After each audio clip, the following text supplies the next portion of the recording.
And now, for the week of April 10th, Adobe Photoshop TV is on the air. Welcome to Adobe Photoshop TV from the National Association of Photoshop Professionals. And here's your hosts, the Photoshop guys, Scott Kelby, Dave Cross, and Matt Kloskowski.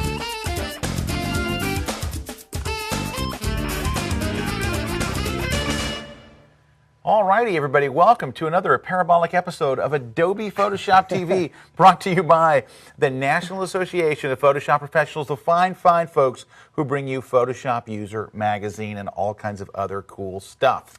Okay, so this week's episode is brought to you by Digital Lifestyle Outfitters, also the folks over at CDW.com, iStockPhoto.com, and Scott, you want to tell them the news? We have a brand new sponsor. We're very excited to have Digital Juice. Now, if you don't know Digital Juice, go check them out at digitaljuice.com. They are like the leader in royalty-free stock animations and sound clips and layered Photoshop files that you can make move in After Effects and a host of other programs that make stuff move. So we're very happy to have them here. We're honored to have our new sponsor, Digital Juice. Go check them out. All right, so we got an action-packed episode for you. An action-packed show. Well, my name is Scott Kelby, and I'd like to introduce you to Matt Kloskowski. Who he's rocking the house key. See, last week we made you wait till the very end of the show to get your rocking in the house key. Hit him fast. We had tons of complaints. Boom, we're getting it right up front. Yep. All right, now who's missing? Of course, Dave Cross. Dave Cross. Our buddy Dave Cross is still up in Canada. He's having some visa problems. They won't let him back in the United States. He will probably never be back in the United States again. Not true. Dave will be back. Dave will be back with us next week. At least that's what we're hoping. So we'd like to kind of a plea to the Border Patrol. Please let Dave Cross come back home. No, he'll be here next week, back on Photoshop TV. And we've got a very cool show put together for you. You've got lots of goodies and giveaways, right? We got some cool stuff. We got a Mac Live pass, full conference pass for Mac Live again. I've got a tutorial on creating some very cool jagged custom edges for some photos. It's not right unless you do the hand thing. Some custom edges for photos. We also got Tim Gray. I got a hold of Tim Gray at Photoshop World, so we'll do another little Photoshop World. Not just Tim Gray, but the amazing Tim Gray. Photoshop World instructor, Tim Gray. Absolutely. So we got Tim Gray. I have a couple different tips. I've got one from my channels book. It's how to remove red eye, but don't cringe and go, oh, not another red eye. This is how to remove red eye using channels, and it's way better than any other way to remove red eye. It's like a whole new way. Very, very cool. And then I have another trick on creating portrait backgrounds, realistic looking portrait backgrounds. Very, very cool stuff, I think. Cool. All right. The first tip, as usual, comes from young Matthew. All right. So as I mentioned earlier, it's a tip on, we're going to use custom shapes, and I'm going to show you how you can create a very flexible edge around some of your photos. So it's a really cool effect. Again, it uses custom shapes. Even better, though, I'm going to give you a download so you can play along at home and practice with the same stuff. The at-home version. The at-home version of Photoshop TV. There you go. Okay, so later on in the show, Scott's going to do a tutorial, and he's going to use my son Ryan inside one of his images here. Well, just so my other son Justin doesn't feel left out, I'm going to use him for this image here. So meet Justin, my little guy. He's going to be 3 in a couple weeks here. And what we're going to do is we're going to put a very cool edge around this photo. We're going to do it a different way, though. We're going to use a custom shape to do it. So very first thing we'll do here is go to the Edit menu and go down to Preset Manager. Inside of Preset Manager, from this preset type, you're going to choose Custom Shapes, and then click the Load button. Now, on my desktop is going to be a folder called Custom Shapes. And the file that you see inside of here is the custom shape that you're going to be able to download on the Photoshop TV website. Now, I did a tutorial similar to this on the NAP member website last year, and I had a custom shape set full of 50 shapes. Well, I'm going to put a link to that same tutorial with all those 50 shapes. So if you're a NAP member, you can always go and you can grab this right on the NAP member website. If you're watching Photoshop TV, you'll have a shape set in here. I'll have about 10 custom shapes inside of it. All right, so go in here, click Load, and find this photographic edge shape, and click Load. And it's going to pop up, and you'll see these edge shapes come in all the way at the bottom of your custom shapes palette here. So just click Done. Now, what we want to do here is you see the photo. It's a background layer. It's not going to work on a background layer, so what we need to do is convert it to a regular layer. I just double-click on the layer, and you can give it a name or just click OK, and now it's a regular layer. Then we go up to the Layer menu, go down to Vector Mask, and choose Hide All. And now we've grabbed our shape tool here, go up to the Custom Shape Picker, and scroll all the way to the bottom. Remember, we added these new shapes in here, and you'll see some of those kind of random jagged edge shapes that we've got. So just click on one, and then notice in the Layers palette, see how the outlines around this vector mask that we just added? Well, up here, choose the Paths option. You see 3 little options up here. When you have your shape tool, choose the middle one, it's Paths, and just click and just drag. And as soon as you do that, you'll see the photo fills the area of the shape that we just actually created on that vector mask. And it's got kind of a little bit of an edge around it, and that's just because I have this selected. If I were to maybe create a new layer, you see that little edge goes away. So now it kind of looks a little bit weird. We have a transparent background, so let's go ahead. We'll drag that below, and we'll fill it with white. So now we have a nice white background. And then if we double-click on the photo layer, we can always add a drop shadow layer style. And just kind of a little side tip for you. If you didn't know, you can use your cursor inside here, and you can reposition that drop shadow visually. And then maybe we'll just increase the size, drop the distance a little bit here, and drop the opacity. But it gives us a nice little drop shadow behind there. Now the last thing, and you might be wondering, is why would I do this with a custom shape? Here's why. If you click on this vector mask over here and press Control on the PC, Command on the Mac, and the letter T, it goes into free transform. Well, now you can come in here and you can scale this shape to whatever size you want. It's not pixels, it's actually a vector shape. So that means you can make it as large or as small as you want to. And even better, you could always use some of the path modification tools to actually come in here and change the size or the shape of the actual vector mask. Now, one thing to remember, I mentioned earlier, I'm going to put that custom shape set on PhotoshopTV.com, so you'll be able to download a subset of the shapes that I use there. If you're a NAT member, we'll put another link on there, and you can go to the NAT member website, and you can actually get the full-blown custom shape set and another video on there to actually see how to do it. So it's at PhotoshopTV.com. Well done, Matthew. All righty. Hey, can I just, for 1 second, I got to tell you this. No. Matt has got an excellent podcast all his own called Photoshop Killer Tips. If you haven't gone and checked out Matt's podcast, now his is different than our weekly show. Yes. Our weekly show, of course, is about approximately a half an hour. Matt's daily tip is approximately a minute. No, it's a minute. Sometimes it goes as long as a minute and a half. Yeah. But get your daily Photoshop fix with Mr. Kloskowski as he rocks the housekeeping every day. It's a free podcast. They go to PhotoshopKillerTips.com, right? You can go to PhotoshopKillerTips.com. You can subscribe right there. You can get a little description of what that current day's tip is as well. So. Or you can go to iTunes, of course, Apple's iTunes for Mac or Windows. Definitely. And watch it right there and subscribe to it. So, Mr. Kelby, tell me something. Yes, sir. Do you have a tip for us today? I do. As a matter of fact, I do. I actually have a tip for my channels book.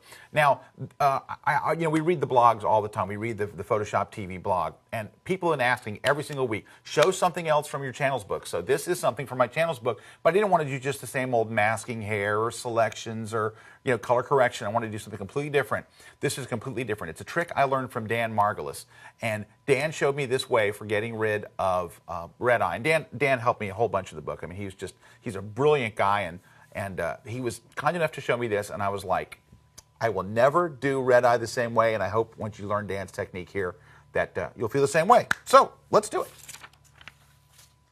All right, here we have a shot of Matt's son, as he mentioned earlier, Ryan. And as you can see, Ryan has red eye. The reason he has red eye is because Matt is one of those guys that believes in using on-camera flash. Yes, I do. No, just mess with you. Okay, so he's got the dreaded red eye. And, of course, there is a red eye tool and all that kind of stuff. But Dan's way is just so darn cool. All right, first thing to do is go look at the Channels palette. So we're going to click on the Channels palette, which is right here. And you can see, of course, the RGB image is made of red, green, and blue, right? Individual channels. Click on the red channel, and boy, you can see the red eye there. Now, I know what you're thinking. Wow, what a surprise, the red eye in the red channel. It's shocking, I know. But take a look at the green channel. Look, not there. Look at the blue channel, not there.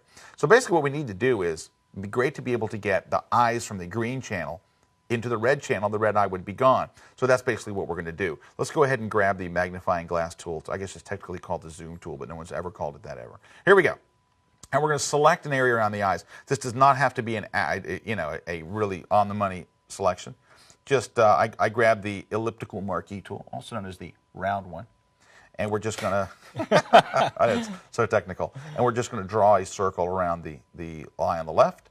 Hold the Shift key, and then we'll go and drag another one over here. We'll just go over here and drag a second circle out right there. And if it doesn't land in just the right place or something, hold the space bar with your thumb, and you can just move it right where you want it, see? So now you're holding down the whole keyboard at this point. No, I'm only holding down two keys. The It looks worse than it is. Yeah, it looks worse. The Shift and the... All right, so basically you're going to select the two areas that have all the red eye. And again, you don't have to do a real precise selection, all right? And we'll just zoom back out here for a second. All right, there we go. Now, all we're going to do is this. I need to be able to get the green channel over that red channel. So we do that by going under the image menu and choosing Apply Image. And it brings up, yes, the Apply Image, the terrifying Apply Image dialog box. You want to change your blending mode to darken, all right? And then all you have to do is up here where it says channel, you're going to choose, instead of, that, I want the green channel here. And look at that. Did you see that? It immediately went away. If you think it's a little too dark, just think of this opacity slider like you would a layer opacity and say, all right, let's back it off a little, maybe. But you can see it brings a little bit of red back, so 70's too low. Try 80. All right, 100 it is. Perfect. Click OK. The red eye is gone. It looks realistic. It's perfect. It's beautiful. It's just a great way to get rid of red eye. You don't have to worry about missing in areas or trying to hit right on the area with a brush or anything. And look, Red Eye Ryan is now just Eye Ryan. He's a cute little guy, He's too. He's a great little guy. Look at him. There you go. All right, again, my thanks to Dan Margulis, who helped me with that cold chapter on color and stuff, and it was his technique that came up with this cool red eye thing. So very, very cool stuff from Dan. Very cool. The Channels book. From the Channels book. Now you had a new book come out actually at Photoshop World. That was from the Channels book, but you actually had a Lightroom book come out, didn't you? It did. Actually, it is a book on Adobe Lightroom, but it's my first ebook. It's, well, here's why I did an ebook. Adobe Lightroom, of course, is in beta. And the reason why I wanted to do it this way is because, well, Lightroom isn't ready to ship yet, but the book's written. So what I'm going to do is something I think is kind of unique. I'm going to be updating the ebook as every version of Lightroom beta updates. So I'll be doing that, and then of course when Lightroom finally does ship for Mac and for Windows, it will go to a printed book. So basically that's the score. We'll do a little ebook thing now. You can go download it at peachpit.com. You can buy it, read it today. Adobe Lightroom, the coolest program. Sweet. All right, so coming up very shortly, we're going to have a tip from Tim Gray, Photoshop World instructor extraordinaire. He is the amazing Tim Gray. He's got some really cool stuff for him. We kind of sequestered him over there at Photoshop World, and we got a great tip from him. And we're going to take a very, very short pause. We'll be right back right here on Adobe Photoshop TV.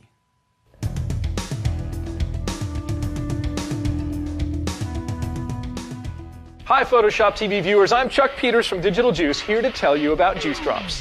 Juice Drops are royalty-free collections of high-res graphics delivered as layered Photoshop files that you can remix however you like. We have 40 volumes in a variety of styles and themes, each with 100 Juice Drops, and we have new volumes on the way. We're offering the first 1,000 copies of our newest volume, Pastel Sketch, for just $69, regularly $249.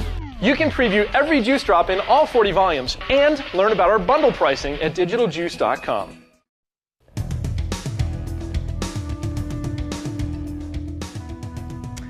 Okay, we are back. Now, coming up soon is going to be our contest. Scott, you got any info on that for us?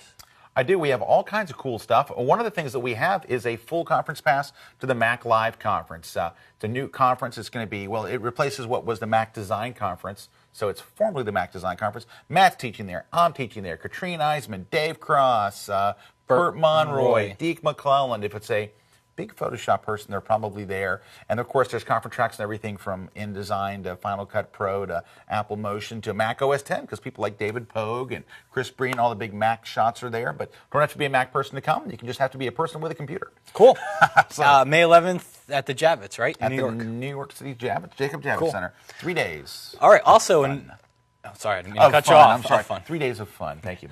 Also, last week we gave away a copy of Dave Cross's Photoshop CS2 for Beginners DVD. So we're going to give away another one of those DVDs this week. And if you haven't heard Dave do one of his DVDs, he's brilliant. He's Dave Cross. And he's brilliant. He just explains things like only Dave Cross can. In a very Canadian-friendly way. Now, here's the thing. We mentioned this last week. If you don't win the prize this week, we set up a discount with the folks over at photoshopvideos.com. And if you go to the website that you're going to see pop up on the screen right here, if you go to that website, you'll be able, the video normally sells for $34.99. You can get it for $29.99. So special deal just for our viewers, right? Just for Photoshop TV. Photoshop so TV go to the viewers, link that hopefully you see at the bottom of your screen. Yeah, hopefully. All right, now it's time for a tip from our buddy Tim Gray. We cornered him over at Photoshop World. He's got a very, very cool tip. So let's throw things over to Tim. Okay, now I'm here with Tim Gray. Tim's the director of the Pro Photo community at Microsoft. So welcome, Tim. Thanks very much. Having a good time here at Photoshop World? Having a great time. Good answer. So, Tim, you got a tip for us? I do. Got a great one. Well, hey, let's go ahead and get right to it. All right. All right, so this is a technique for dealing with real color problems in an image. For example, this is a situation where the color temperature in the camera was set improperly. You also run into situations where maybe your film was processed incorrectly, or you've got an old faded photograph, and the color is just looking awful. So I'm going to show you a real quick and easy way to fix that in Photoshop. We'll start off by dragging the background image layer down to the New Layer button at the bottom of the Layers palette. That'll create a duplicate copy of your background image layer that we can work with. Now, what I want to do first off is figure out what my color cast is for this image. In other words, what color am I going to need to compensate for in order to correct the color? I'm going to do that real easily by going to the Filter menu, choosing Blur, and clicking Average. That'll change that layer into one solid color that represents the average color of all the pixels in that image. Of course, this is not the color we want to apply to the image. We want to apply the exact opposite of that. So I'm going to go into the Image menu and choose Adjustments, and then Invert to reverse this to the opposite color. Of course, what I want to do with that color is apply it to the underlying image so that it'll change the color properties of that image. We're going to do that by changing the Blend mode to Color. That'll cause this layer to only affect the color of the underlying image. So we've taken care of that magenta color cast, but of course now we've put on a horrible green color cast. No problem then, that's just a matter of overcompensating for the problem. We can tone that down really easily by adjusting our opacity for this background copy layer. So as I slide that down, as if by magic, you'll see the natural colors of that scene reappear. So again, we just made a copy of the background image layer, use the average blur to get the color cast averaged out into that image, invert it, apply the color blend mode, and reduce the opacity, and that's it. So we go from this horrible looking image to one with natural color, a much better starting point. And that's it. All right, thanks, Tim. So how can we find out more about you and what kind of projects you're working on and whatnot? Absolutely. Take a look at my website, timgray.com. Got a list of my books and articles and some other stuff that I'm working on, and the Microsoft Pro Photo website, which is at microsoft.com/prophoto. What's your latest book anyway? The latest book is Photoshop CS2 Workflow. Okay, cool. So the whole workflow. The whole workflow, start to finish. Cool book. So it's by Cybex. Well, by me, published by Cybex. Cool. So you can check that out at All Fine on my website. Established. And on his website. Every reputable bookstore will have it. All right, Tim, thanks. We appreciate it. Thank you. All right, thanks, Tim. And now it's time to turn things over to Matt Kloskowski, who's standing by in the Photoshop Action News Storm Team News Center, which happens to be about 4.5 inches to my right. Matt, what do you got with the news? Photoshop News time. It's Photoshop News from the Action News Storm Team with Matt Kloskowski. He's rocking the house key. All right, welcome back to the news.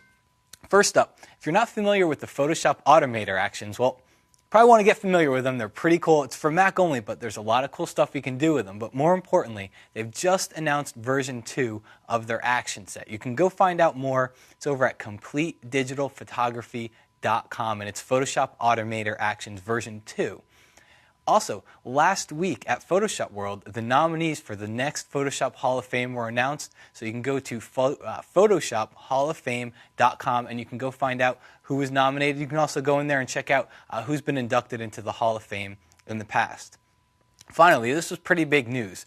Bruce Chizen over at Adobe announced that Photoshop and the entire Creative Suite would be updated in the second quarter of 2007. So it's big news because there's a lot of rumors flying around out there of when the next version of Photoshop and the rest of the Creative Suite was coming out. So he actually came out and said quarter 2 of 2007.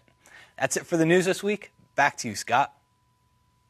All right, Matt, thank you for that news. Hey, I want to just talk about real quickly why it was significant that Bruce made that comment. And I think for a lot of people that are buying the MacBook Pro, I think that's the big reason why he said, hey, it's not coming out until everybody sit tight till 2007. Yeah. Because we've had a lot of people, when we mentioned the MacBook Pro came out, and the Photoshop has to be basically re-engineered or re-released to be able to run at full speed on the new MacBook Pro. And I think that's what you were talking about is why Bruce had to make that comment, because people are going, hey, and there was a rumor that started 2 weeks ago, 3 weeks ago, a rumor was all over the web, hey, it's coming out by the end of the year, CS3 by the end of the year. And Matt and I are like, no, it's not. And so he kind of put all those rumors good that to he rest. did it too. So yeah, because a lot of people were thinking, hey, I'll buy my MacBook Pro and I'll be able to run Photoshop by December, and it's not to be. So very, very significant that he did that. All right, well, Mr. Kelby. Yes, sir. I hear you have another tip for us this episode. Why, as a matter of fact, I do. Basically, this tip is kind of it's a portrait tip. It's for creating a realistic portrait studio background. I call it like a modeled background or kind of a canvasy background. I've seen a lot of them faked in Photoshop, and sometimes it looks so obvious that they were done. This one I hope isn't as obvious. It's kind of a neat trick, and it depends on how much you want to, how many steps you feel like doing. It's quick. It takes about a minute. Cool. If you want to do it. We're going to hold you to it.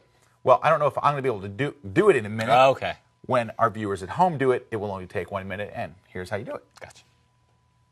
All right, step one, of course, is to open the background in the size that you want for your modeled background, and I'm using a 5x7 basically here at low resolution. And you have to basically start by creating a kind of for lack of a better term, a cream-colored background. Foreground. So set your foreground color to kind of a creamed color here. If you want to see what color I'm using, it's 215, 182, and 122 for my RGB values. So there's your foreground color. Your background color needs to be kind of a darkish brown, and you can zoom in for you here, like a 135, 85, and 15 right down here for my background color. By the way, those are not official colors. It's just the official sanctioned those are the colors. Officially sanctioned colors of cream and dark brown. So basically that's it. Once you get those in place, then you want to go under the filter menu, under render, and choose clouds, and it puts a cloud background. And I mean that by itself doesn't look bad, but I don't think it looks good. It looks like everybody else's background, and of course I could stop right there and it would be as bad as the ones I was just complaining about. So we're going to take it a step further. Let's go ahead and drag a large circular selection out. Let's go make a big circular selection, one that actually kind of extends off the sides a bit. So maybe something like this. All right, and we're going to put a big feather on it. Now, in a low-res image, you can get away with like a 50-pixel feather, so we'll drop in 50.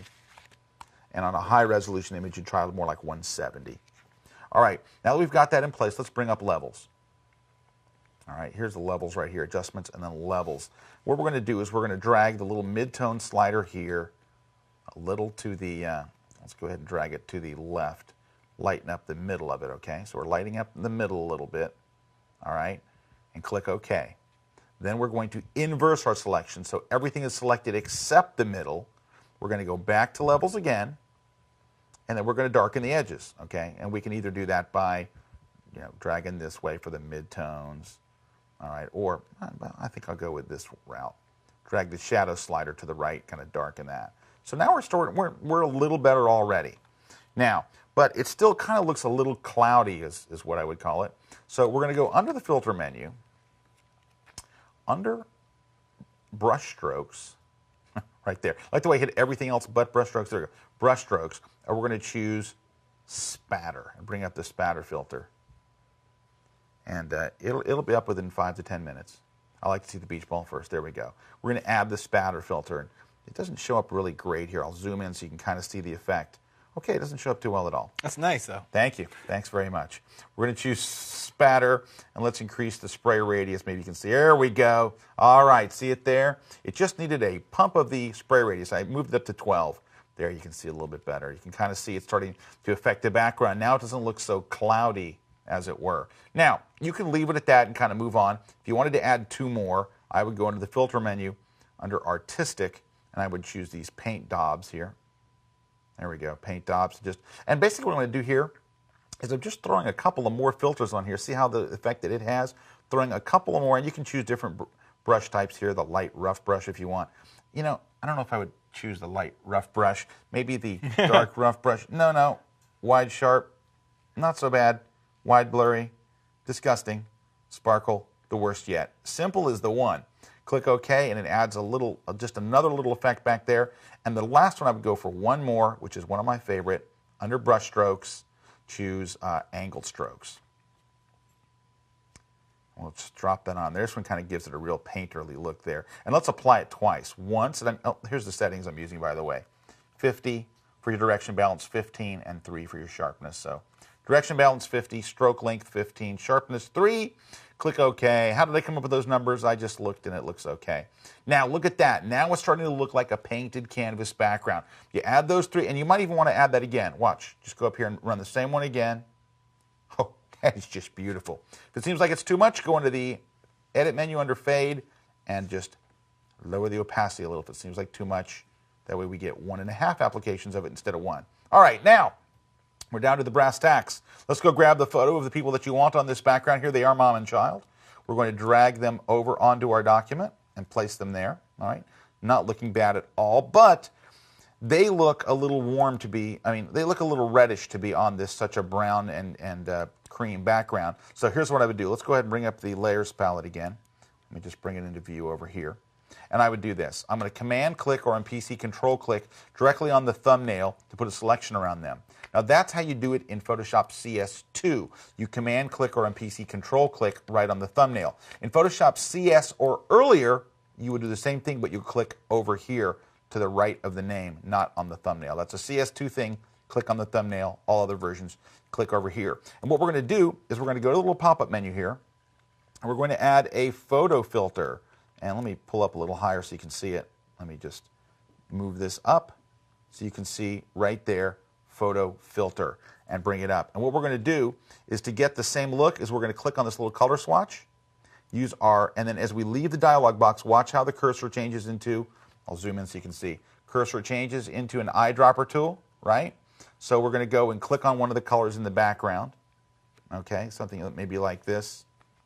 And then we're going to increase the density. The density basically is the amount of the color. So we're going to bring it up to where they start getting the same kind of look. There we go. Just like that. And look at the difference here I'm going to show before, where they look very reddish, and after, where now they have the same warm tones as the photo. In fact, I might even increase that a little bit more. Really give them that warm look. And then if you feel like they're looking too warm, like their eyes, see how her eyes were white before and now they're kind of getting that cream look too? Then remember, this is a layer mask. So you can go in here, paint in black right over the eyes, and it will return to their original look. So paint over them, and it gets rid of that, adding that cream color. And there you've got your realistic background, and your people look good, and all that stuff. Now, of course, we did that tip on the background with the cream color and the dark brown. If you want to change the color of that, very, very easily go into the Image menu, under Adjustments, choose Hue and Saturation. Grab that hue slider, make it any color you want. So, very, very easy to change the color if you're not happy with it. Very cool tip, Mr. Kelby. Thank you, Mr. Kloskowski.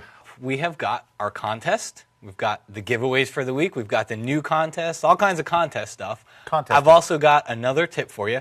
But first, let's take a quick break, and we'll be right back. Right here on Adobe Photoshop TV.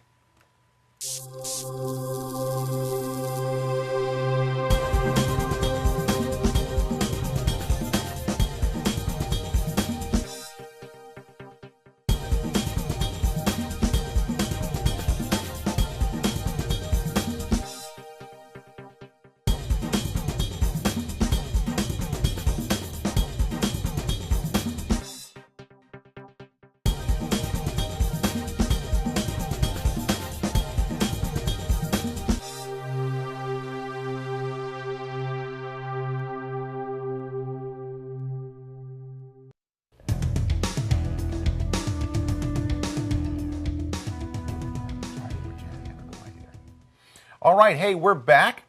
I'm Scott Kelby. Joining me is Matt Kloskowski, as always. Mr. Dave Cross is the missing man formation. He's up in Canada. Poor Dave. Poor Dave, the freezing cold Canada. But it's his homeland. He's happy as he can be. Hey, Matt has got a tip coming up. It's from his new Photoshop CS2 Speed Clinic book. Now, Matt's book came out, I have to tell him this. Matt's book came out at Photoshop World, because we have a big bookstore there, and of course, and it came out, debuted at Photoshop World. I didn't actually get to hold it I never even saw a copy of it until Photoshop World. Until Photoshop World, because it shipped there. And here's the thing. They shipped it directly to the show. The first day it came out, completely sold out. Every copy was sold the very day it came out. So very, very cool book. Photoshop CS2 Speed Clinic. And the whole book is about getting faster in Photoshop, right? Everything. Actions, Camera raw, actions. Scripting, camera raw. If you want to get workflow. faster and better, if you want to get more gooder and more bestest in Photoshop, check out Matt's. It says that on the cover. It says, in fact, the slogan is "Get more bestest and gooder." No, it doesn't say that at all. It's got a great slogan: automating Photoshop to get twice the work done in half the time. Great book. Go buy it. Buy a copy for people you don't even know. It's so good.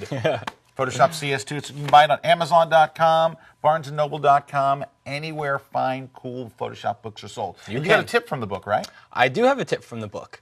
What we're going to take a look at here, again, the book is all about doing things fast in Photoshop, and I get a lot of questions from people that ask, they're running a filter on an image, and they want to see what another filter looks like, and maybe what 5 or 6 filters look like on an image. Problem is, if you run all those filters and you want to get back, you just have no good way of seeing what the image is going to look like.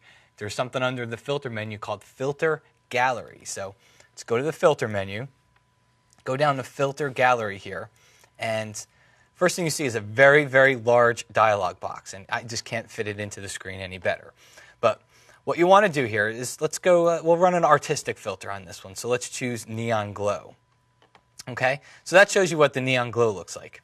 Now, what we want to do here is apply another filter to see how the image is going to look. So all I need to do is click on this new icon at the bottom right here, and you kind of get like a new layer under here. So just click on either one of those, whichever one you want to change, and then let's kind of move that one up. We'll scroll that one down, and let me find the actual filter I want to use here. How about halftone pattern? So I'll click on this one and watch what happens. It gives you an update, and it shows you what both of those filters are going to look like here. Now what's really cool about this, and you can keep doing this, just keep clicking on the new icon and add as many filters as you like. If you want to take one away, just click the trash can. And if you want to see what your photo or your image is going to look like without that filter, just click the little eyeball icon, and then it hides it for you. So that's all you need to do. You click OK, filter runs, and now you got a good preview of what all your filters are going to look like as you add them here in Photoshop. Now, the question that everybody asks after they see the filter gallery is, can I save a filter gallery preset? And unfortunately, the answer is no, but the workaround for you is you can create an action. So create an action with all the little filters that you want to add to it. You can always just run that action and run the same filters each time. Right. Very good. Cool. All right. Well, it's contest time. Contest time. So we had, of course, the last week's question, the winner, the whole 9 yards. What's the scoop? All right. So we'll do last week's question and answer first and winner. Last week's question was, how do you hide the selection edges? So those little marching ants that march around your selections, how do you hide them? There's easy question. We would have taken 2 different ways here. The first one is a simple keyboard shortcut, Control on the PC, Command on the Mac, and the letter H. And the second one is to choose View, Show, Selection Edges. So either way, that shows or hides the selection edges. Now the winner, as again Dave Cross likes to say, the magic of post-production, the winner will magically be shown on the screen right now. And the winner's name is? On the screen. On the screen. Right there on the screen. And so congratulations. Great. And we have a new contest, of course, for this week. Yes. And let's go over what the prizes are going to be. First, the DLO Trans Dock Micro, the most incredible way to connect your iPod to your car ever invented. From our friends at Digital Lifestyle Outfitters. Very, very cool stuff. They make all kinds of cool iPod stuff. Then we've got the very cool DVD, the Dave Cross Photoshop CS2 for Beginners. So, of course, we have a special deal on this. We do. If you're a viewer of the show. But you can win it if you're cool. Layers Magazine. This is the how-to magazine for everything Adobe. It's our sister magazine. And I love this magazine because, well, I'm the publisher. Okay. And a signed copy, not just a regular copy, but a signed copy of Matt's Speed Clinic book. And, speaking of Layers Magazine, a full conference pass to the Mac Live conference that's coming up in just a couple of weeks. It's a lot of prizes. It's a lot of prizes. It's too darn many prizes. But, Matt, how do they win? Okay, they win. They have to answer a very, very simple question, which, again, last week I took one from Dave Cross's Help Desk book. I'm doing it again because there's a lot of questions in there. Yeah, so it's more of a Q&A book. It is definitely a Q&A book. You can just read the questions and you'll learn something somehow, some way. All right, so the question for this week is, what would cause your brush tool to look like the image that you're going to see on screen here? So you select the brush tool. What would cause it to make it look like this? It's a virus, isn't it? Yes. All right. If you want to get into this week's contest, just go to photoshoptv.com. Look on the right-hand side. You can send us your contest answer right there. All right. Well, thanks very much, Matthew. All right. Now, it's just about time to wrap the show up. And, at the end of every show, we like to give you 3 projects to take into the following week. My first project is I want to invite you to something I'm doing this summer.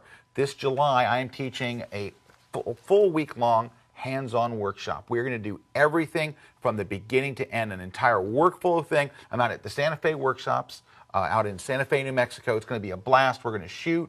We're going to process. We're going to do everything exactly in the way you do it.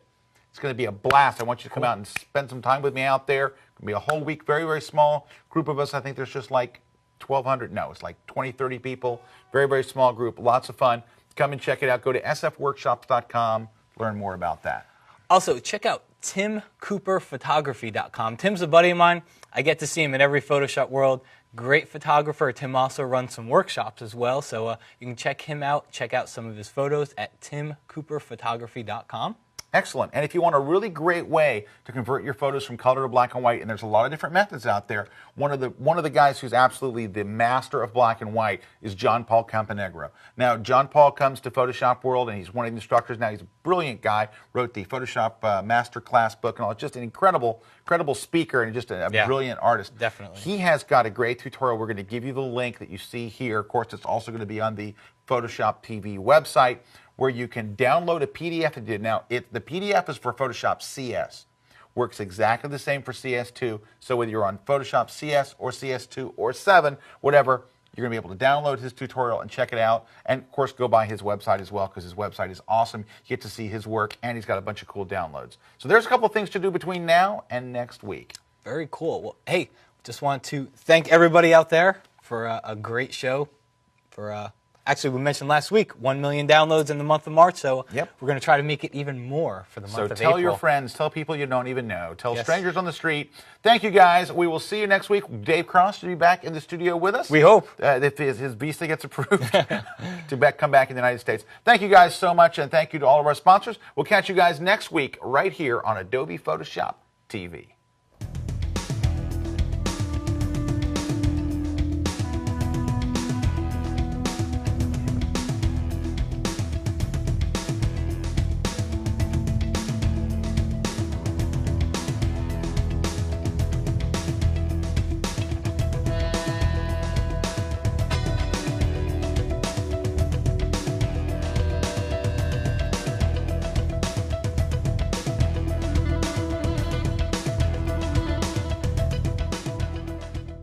Thanks for watching Adobe Photoshop TV. See you next week.